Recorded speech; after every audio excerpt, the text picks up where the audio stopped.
Welcome to Voices of Experience, the official podcast of the National Speakers Association. I'm your host, technology strategist and futurist, Crystal Washington. Today on VOE, we're discussing Point of View for Profit. Our first guest, Randy Gage, will discuss effective thought leadership. It may not be what you think it is. Next, we'll be joined by Mark Schaefer, who will discuss marketing rebellion. Last but not least, Kelly Swanson will share where you can go to punch up your talk with humor, NSA's Laugh Lab. Let's get started. On this segment of Voices of Experience, we have Randy Gage. Now, Randy Gage has more experience than probably most of the speakers we're going to hear from this year because he has spoken to more than 2 million people across 50 countries. Randy, welcome to Voices of Experience. Great to be on. Do you ever sleep? 50 countries, 2 million people. When do you rest? On planes. That's when you sleep. That's what planes are for. Oh, okay. So that's great. But I'm really excited that you're going to talk today about thought leadership because this is something that you are excellent at and you've branded yourself as a thought leader. So my first question for you is, when we think of the term thought leader, we hear it thrown around a lot. Why is it important for professional speakers to be thought leaders, though? Because if you're not a thought leader, you're a commodity. You're going to be getting considered for convention slots, for industry symposiums, whatever the case. And then the budget's going to come on. You say, geez, we're $60,000 over budget. Can we cut some of those speakers? And ultimately, it's going to come down to, well, should we eliminate the tote bags or cancel these 4 breakout speakers? Oh, no, not us or a tote bag, Randy. Is it and like that? And let me tell you something. The tote bags are always going to win, right? So, but if you're a thought leader, you're never under consideration being cut because you're the opening keynote presenter or you're the closing keynote. There's conferences that they build them around me. Wow. I've been the opening keynote speaker for 10 years or for 14 years. And they don't even book the next date, the next year. They'll call me and say, okay, we're setting the dates for 2022. We want to know, are you going to be available this week, right? But if you're a commodity, if you're just an expert, if you're well-known, well, it's going to be, do we have the sponsored bar or this speaker? Do we have the tote bags or these breakouts? Do we have the amenity on the pillow with the welcome gift for everybody? Or keep this extra speaker? And if you're a thought leader, they're bringing you in because you're the woman or the man who makes people think differently, to cause them to ask questions, to question the premise, not just give a pretty PowerPoint deck or recite the universal truths that everybody already knows. They can get that anywhere. Right. A thought leader, you can't get that anywhere. Well, let me ask you this then. Is there a difference between an expert and a thought leader? Huge, monumental, massive difference. Okay. There's 1 million experts, right? So if you do, this came up, we had the $1 Million Speakers group yesterday, and Shep was mentioning his new, I think his book's already out, but he had sent it to his agent, and the agent came back and said, listen, this really seems like opinion. Where's the research that supports all this? So he talked about a service he uses that kind of does research, and they went out and they researched, and then they included all this supporting data in there. And I think that's great what he did. But if my agent told me, and I love my agent, but if my agent told me, well, this book it just seems like opinion, I would say, well, of course it's opinion. That's why I wrote it. That's why people buy it, because they want to know my opinion. An expert. So Napoleon Hill, that's the expert model. Okay, Napoleon went out and he talked to 50 people in Firestone and Carnegie and, this guy and that guy and this lady, and and he put them all together. That's an expert. But anybody can do that. And there's lots of people who do that. Anybody can recite information. What you need is people who can, and Shep does this. That's why Shep is, this Shep Hyken I'm talking about, he's gifted enough that he can say, okay, there's the data, but here's what the data means. He's translating. Yeah, and causing you to think, to say, okay, if we know that this trend is happening, how will this affect your business in the future? Let's explore some of those possibilities. So what's interesting about what you said was that not only is a thought leader presenting their own thoughts on a topic, but they're challenging those that are listening to them to shift their thinking as well. So you're also managing others' thoughts. So if anyone who's listening right now, for those people that can take an honest moment of self-reflection, there's some people that are listening to this saying, I'm not a thought leader yet. Are there 3 actionable things you would recommend that they do to get started on the road to becoming a thought leader? You have to become a critical thinker. Okay. And that's just not taught in our world. How to think is not taught. That's the problem with our whole education system from pre-K to PhD is they're teaching kids what to think. They're asking them to memorize facts that they could look up in their smartphone in 3 seconds. Do we really need to memorize, what year this war from this year to that year? Do we need, these are useless trivia. What we're not teaching kids is how to think. So probably most people listening were never taught how to think. And so you actually have to study how to think. And then you learn. The second thing I think most important is you got to question the premise. Okay. Because if the premise is wrong, everything that comes off of the premise is wrong. Okay. So when they say, the economists are predicting that the Fed is going to lower the prime interest rate by 0.25%, and that's going to, okay, so that's a premise, but maybe that premise isn't true. Maybe when they lower the rate, this is going to happen. Maybe when they lower the rate, that is going to happen. So a critical thinker is someone who questions the premise and says, well, how do we know that's true? And what if that isn't true?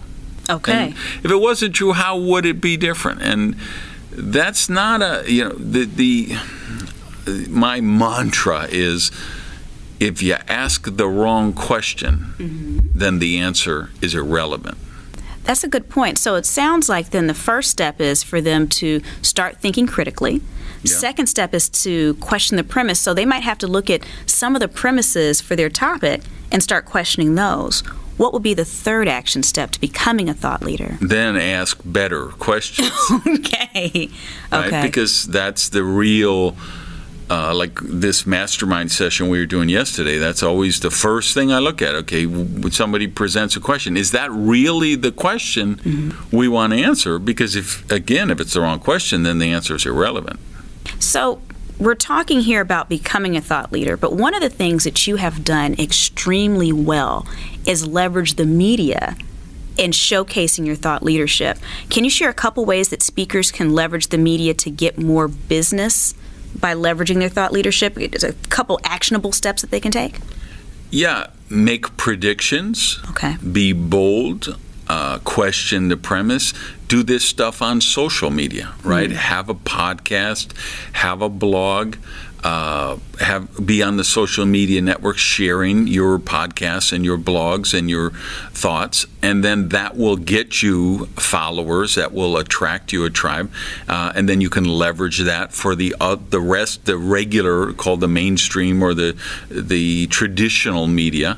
The point is, you don't really need to be quoted in Forbes magazine anymore, because you can go direct to your audience. You don't really have to be on NBC anymore, because you can create your own YouTube channel.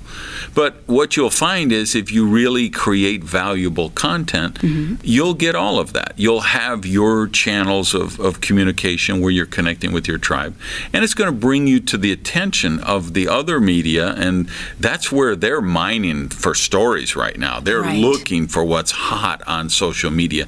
They're looking for who's on podcast and YouTube channels that are killing it.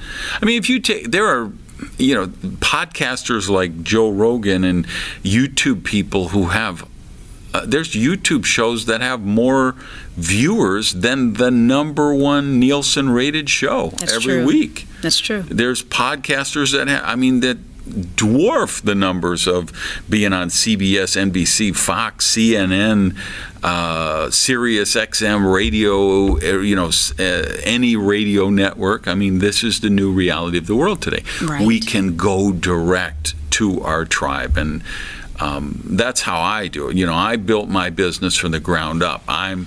I'm putting out content on a continuous basis that's remarkable, which means people remark about it. Okay. Right? So people remark about this, and so most of the bookings I get as a speaker is that I don't get them through bureaus. I don't get them through the traditional ways. We get a call from somebody at the company, and they say, the CEO listens to your podcast, and he wants us to bring you in for the convention. Or, the VP of marketing read your blog, and, she said we should bring you in to be the opening keynote for all of our, our sales convention. Okay. So we can do that in this new world today. So it sounds like what you've just taught us, everything about becoming a thought leader, is that at the end, a thought leader can write their own check.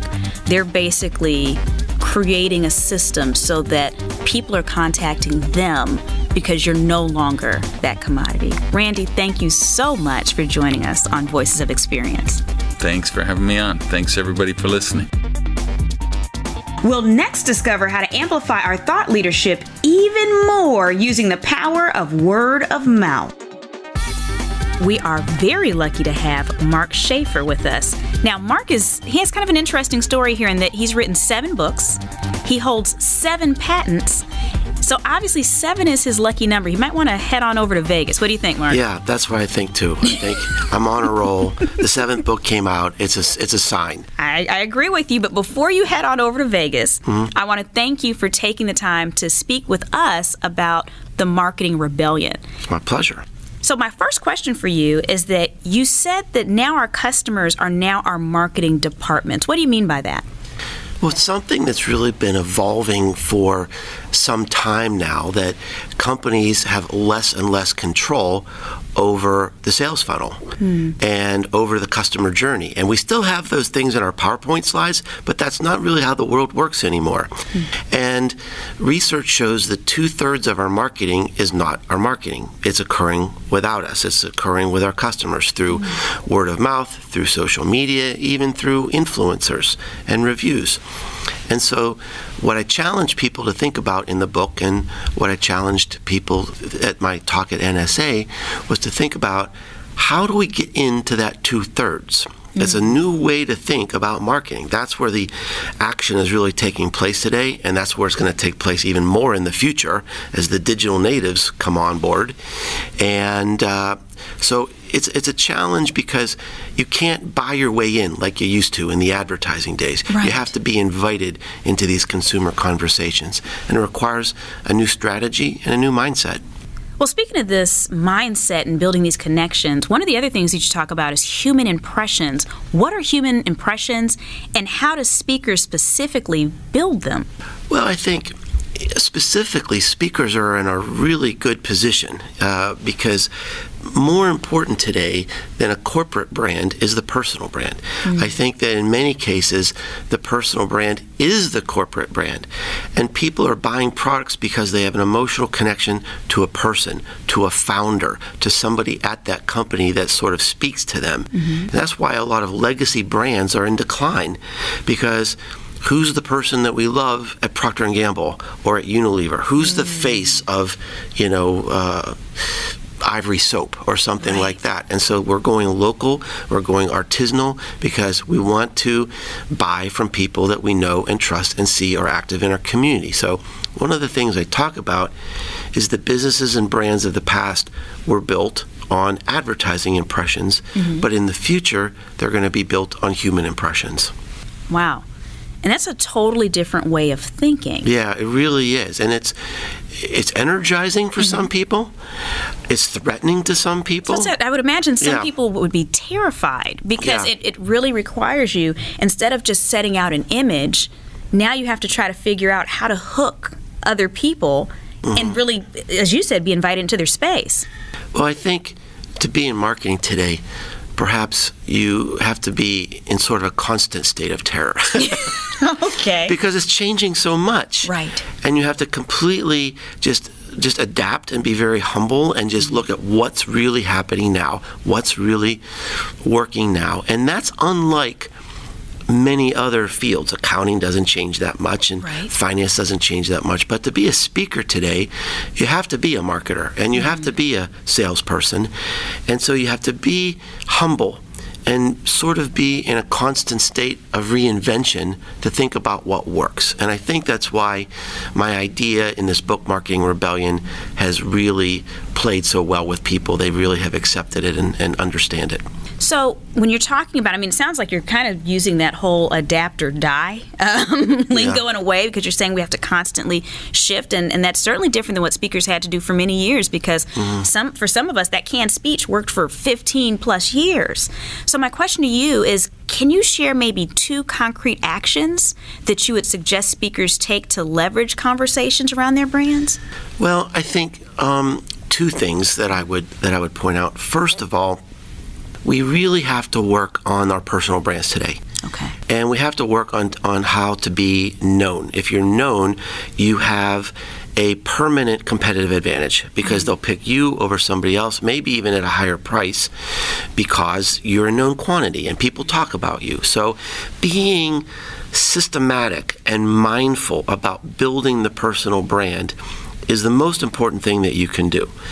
And so there are some steps that you can take to do that. You have to really think about where you fit in the world and what you want to be known for. You have to think about how you want to tell that story, where you want to tell that story, and where your audience is. And so I encourage people to really have a plan for that. Don't just let things happen on your personal brand, but be really mindful and systematic about it. The other thing that I would suggest is to not over-rely on technology. Okay. We've become lazy marketers in some ways, that we look for the technology easy button. We want to automate things that we shouldn't automate. Okay.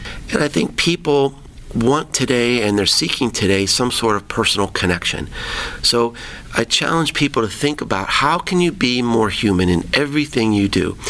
Every phone call, every engagement, every speech, every customer interaction. How can we show our face, our smiles, our passion, and really connect to people in a way that will build that bond that will lead to business benefits over time? So it sounds to me like what you're saying is that, you know, many of us have heard before about the importance of automating things, and there's certainly processes probably still. There's a place for that, sure. It sounds like what you're saying is those automatic thank you for your tweet messages that we see going out and things like that, that doesn't sound like the way that you're suggesting that we build those personal impressions with people. But we live in a way today that people are so sophisticated when it comes to technology. They can tell when it's fake. Right. They can sniff it out in 100 characters. Right. And so when you do the extra effort and you do connect in a personal way, that really means that much more. We need to use technology in a way that takes down barriers between people instead of raising barriers between people. And when you automate things and use algorithms, you have a risk of creating a barrier that people just know you're not being authentic. And if you could use technology in a way to make you more approachable, more accessible, more fascinating, more human, that's the way to use technology. Understood. Mark, I just want to thank you so much for your time today and for sharing this wonderful information that will really help us build better relationships going forward as speakers. Thank you for being here. Thank you so much. It's been a delight. Thank you. Now that we're brilliant thought leaders who others can't stop talking about, let's discover where we can go to keep audiences laughing through our brilliance. With us today on Voices of Experience, we have the Kelly Swanson, who just happens to be the chair of NSA's upcoming Laugh Lab. Kelly, thank you for joining us on Voices of Experience. Hey, you're welcome. It's nice to be here, and I'm actually co-chairing it with Patrick Donadio, so I want to give him equal cred, if I may. Oh, that's perfect. We definitely want to make sure that we mention Patrick in here. So my first question for you, it's Laugh Lab. Why is humor important to speakers? Why should they even be concerned with Laugh Lab? Sure. Humor is very important. A lot of us already realize that if we're funnier, it makes a difference, but we don't always translate that into how that actually can make us more money. I've had meeting planners tell me, and bureaus, that the funny speakers tend to be more popular and to get booked more. There are articles in Forbes magazine and other places that say humor is one of your strongest assets in terms of engaging and connecting with your audience. And Crystal, to just put it in a real simple way, I think a lot of times as speakers, we think that the magic is in selling and marketing. Mm-hmm. And I don't mean to downplay that, right. But your speech is your product. It's your craft. And there is no better marketing than word of mouth spin-off referrals. And no better marketing than a speech that knocks it out of the park. And I would venture to say that it's not even the content or the speech itself that's the product, but the experience you create with your audience. There are many ways to create an amazing experience that gets you that spin-off business, but humor by far is one of your strongest assets. So that's why Laugh Lab matters so much. It's not about just adding a joke or two. Mm-hmm. It sounds like it's really about upgrading the entire talk and potentially getting more business. Now, all of us, we live in all different cities. There's a million different comedy workshops. Why is Laugh Lab different? For many different reasons. I've been to a lot of comedy workshops and read the books and taken the classes, and I would always get frustrated because I would walk away with a notebook full of formulas and suggestions and worksheets, and I never could really go back and process and apply them. And being in that we're in such a data overload world anyway, when we created Laugh Lab, it was really important to us to give you the opportunities to sit and process and apply it to your own material while you're actually there, with your presenters acting as facilitators and helping you work through the material. I've actually done something I think is pretty radical when it comes to a lab. No presenter is getting more than 5 or 10 minutes to actually present. The rest of the time is deconstructing, working through it in small groups, an actual intensive hands-on lab. And we've also worked really hard to start the experience before the lab, continue it there, and of course, follow up with it so that you really get to a funnier version of your speech or your marketing or your PowerPoint, whatever that is, when the experience is over. I've also gathered about 15, I think it is, 12 to 15 of the funniest people I know in this business who you probably don't know. And I think that's often exciting, is to hear from people who we haven't heard from before, who are killing it out there. And I've also chosen people, Crystal, who know how to teach it, which is critical. Right. So it sounds to me like this is an amazing opportunity because, as you mentioned, we oftentimes go to workshops and events, and NSA has so many great events that help us with like our sales and marketing and storytelling, and all those things are great. But I know when it comes to sales and marketing, when you're delivering, you're not delivering at if you're not delivering at a high level or at a level where the audience is connecting with, it doesn't matter how great your sales and marketing systems are. So this sounds like another wonderful opportunity to polish our craft. Now, if someone's interested in attending Laugh Lab, how do they sign up, Kelly? They go to the NSA speaker website, and under the events page, there'll be a listing for Laugh Lab. It's April 17th through 19th, I think, in Phoenix at the NSA headquarters. So that's a real cool experience in and of itself. But I'm sure they could reach out to anybody with NSA and be guided in the right direction.